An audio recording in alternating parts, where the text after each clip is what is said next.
மீன் தொட்டில மீன்கள் இருக்கும். அந்த மீனுக்கு நீஞ்ச தெரிய வேண்டிய அவசியமே இல்லை. ஏன்னா தொட்டிக்குள்ள அலையே அடிக்க போறது. பசியே வராது. ஏன்னா சாப்பாடு அப்பப்ப மேல இருந்து போட்டுடுவோம். புயலோ பெரிய சூறாவளியோ ஒன்னும் அடிக்க போறது இல்ல. அதை விட ஒரு பெரிய மீன் அதை லபக்குன்னு முழுங்கி தின்னுமா என்ன? ஒண்ணுமே கிடையாது. அந்த பூனையோட அம்மா அந்த சின்ன மீனோட அம்மாவும் அப்பாவும் எங்க பிறந்திருப்பாங்க? தொட்டிக்குள்ள.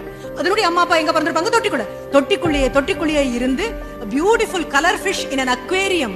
பாக்குறதுக்கு ரொம்ப அழகா இருக்கும். ஆனா அதனால ஒரு பிரயோஜனமும் கிடையாது. அதே சமயம் நீ திமிங்கலமான்னு யோசிச்சு பாரு. நீ திமிங்கலம்னா நீ எங்க இருக்கணும்? மீன் தொட்டிக்குள்ள இருக்கணும். If you are a whale, you belong to the ocean outside. வெளியில இருக்கக்கூடிய பெரும் மகா சமுத்திரத்துக்கு நீ சொந்தம். அப்படி போகும்போது சூறாவளி அடிக்கும், பெரிய புயல் காற்று அடிக்கும், சுனாமி அடிக்கும், எல்லாம் இருக்கும். அதையும் தாண்டி போகக்கூடிய சர்வ வல்லமை உங்ககிட்ட இருக்கு. நீ முடிவு பண்ணு. நான் வெறும் மீன் தொட்டில இருக்கக்கூடிய அழகான மீன் தானா பாக்குறவங்க எல்லாம் பார்த்து ஆஹா நல்லா இருக்கு அவ்வளவுதான். வேற ஒரு கொண்டாட்டமும் கிடையாது. அதே சமயம் உலகத்துடைய மிகப்பெரிய ஜீவியான திமிங்கலமாக மாறும்பொழுது எல்லா பிரச்சனையும் வரும். ஆனா எதை பத்தியும் கவலை கிடையாது.